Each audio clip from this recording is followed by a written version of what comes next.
कुकरमध्ये झटपट पावभाजी बनवण्यासाठी इथे मी कुकर गरम करायला ठेवले, त्यामध्ये 2 पळी तेल आणि 1 चमचा बटर टाकून घेतले. बारीक चिरलेला कांदा टाकलाय, कांदा छान परतून घेतला. 1 चमचा अद्रक लसूण पेस्ट टाकली, पेस्ट पण छान परतून घेतली. 1 वाटी टोमॅटो प्युरी टाकून घेतलेली आहे. टोमॅटो प्युरी पण छान परतून घ्यायची आहे. यामध्ये आता लाल तिखट टाकून घ्यायचंय तुमच्या आवश्यकतेनुसार. 2 चमचे पावभाजी मसाला, चिमूटभर हळद टाकायची आणि मसाले आणि प्युरी छान परतून घ्यायची. फ्लावर, शिमला मिर्च आणि गाजर मी इथं बारीक चिरून घेतलेला त्या मसाल्यामध्ये टाकून छान परतून घेतलाय.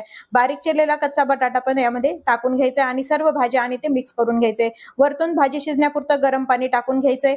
गरम पाणी टाकल्यानंतर थोडंसं मीठ टाकायचंय. कुकरचं झाकण लावून घ्यायचं आहे आणि 5 ते 6 शिट्ट्या करून घ्यायच्यात. आपल्या शिट्ट्या झालेल्या आहेत, झाकण काढून पाहूया.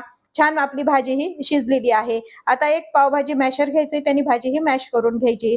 व्यवस्थित आपली भाजी छान मॅश झालेली आहे. वरतून कोथिंबीर आणि बटर टाकायचे. तयार आहे आपली झटपट पावभाजी.